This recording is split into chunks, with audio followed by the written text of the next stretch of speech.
Oi gente, bem-vindo ao meu canal, eu sou o professor Gustavo Burlaini e hoje vamos falar de uma matéria bastante interessante. Digamos que é uma continuação do que nós já vimos desde o início do ano. Desde o início do ano nós vimos a constante de equilíbrio em relação à concentração, que é a Kc, e a constante de equilíbrio em relação à pressão, que é o Kp. Agora vamos continuar a nossa matéria. A matéria que a gente vai ver hoje, no caso, seria a constante de equilíbrio em relação à água, que a gente fala que é Kw. Kw acho que já até é fácil de entender, né? Como é que é água em inglês, né? Water. Então é Kw. Muito bem.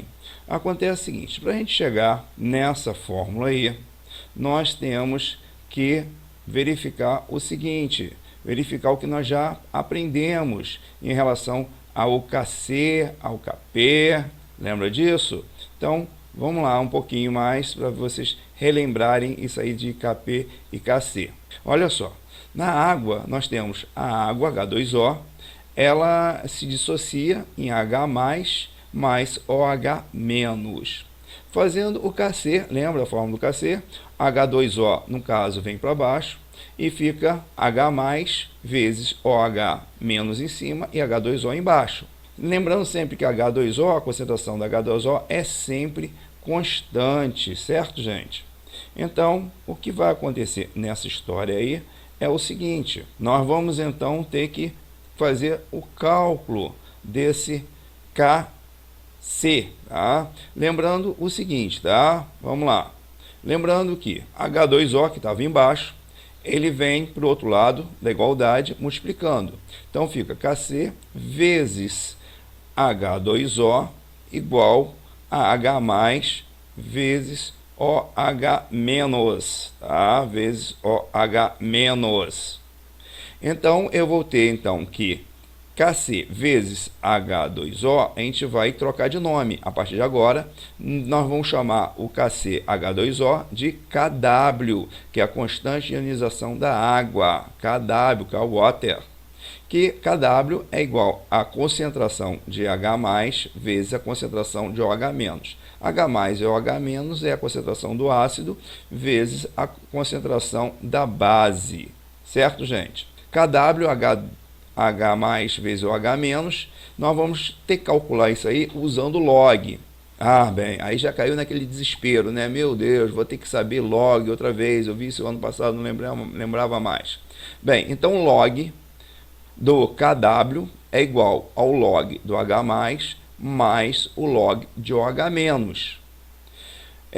Log de Kw, nós vamos passar a chamar agora de pKw. Então, o pKw é igual ao log de H+, que vai se chamar de pH, mais o log de OH-, que vai se chamar pOH.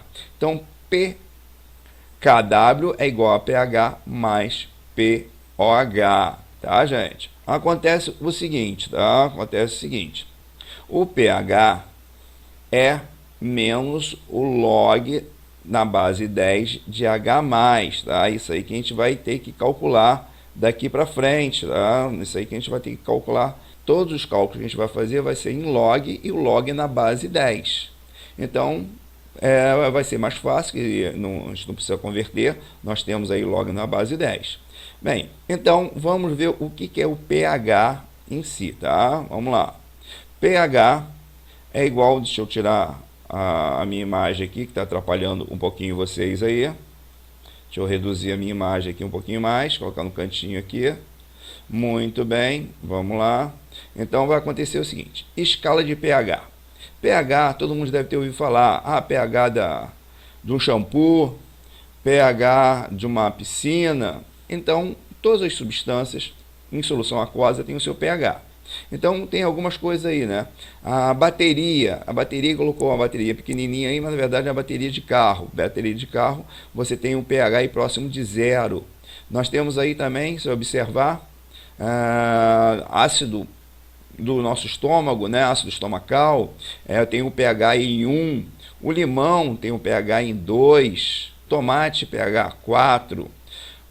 O café, pH 5. O leite, pH 6. Água. Água, então, nós vimos lá no início que a água é a junção de H mais e OH menos, ele é neutra, é 7. Então, a água destilada, no caso, é o pH 7. O sangue, pH 8. Ovo, pH 9. Comprimido estomacal antiácido, que o pessoal toma aí quando está passando mal, pH 10. Solução de amoniacal, amoníaco, que tem em certos detergentes, nossa, pH 11. Sabonete, pH 12. Olha só que interessante, tá? Nós estamos numa época aí de coronavírus, então vocês podem observar aí, o sabonete tem o pH 12 e o vírus do corona, ele não aguenta essa concentração na solução. Então, quando você prepara uma água com sabonete, passa na mão, você automaticamente vai matar o coronavírus por causa desse pH do sabonete. Alvejante seria alvejante, no caso é água sanitária, né? Então, basicamente é isso aí na aula de hoje. Na próxima aula a gente vai aprender a fazer o cálculo dessa concentração aí. Bem, então é isso aí na aula de hoje. Na próxima aula eu coloco mais um videozinho para vocês, para a gente ir então fazendo as nossas videoaulas, tá bom? Tchau, tchau, gente!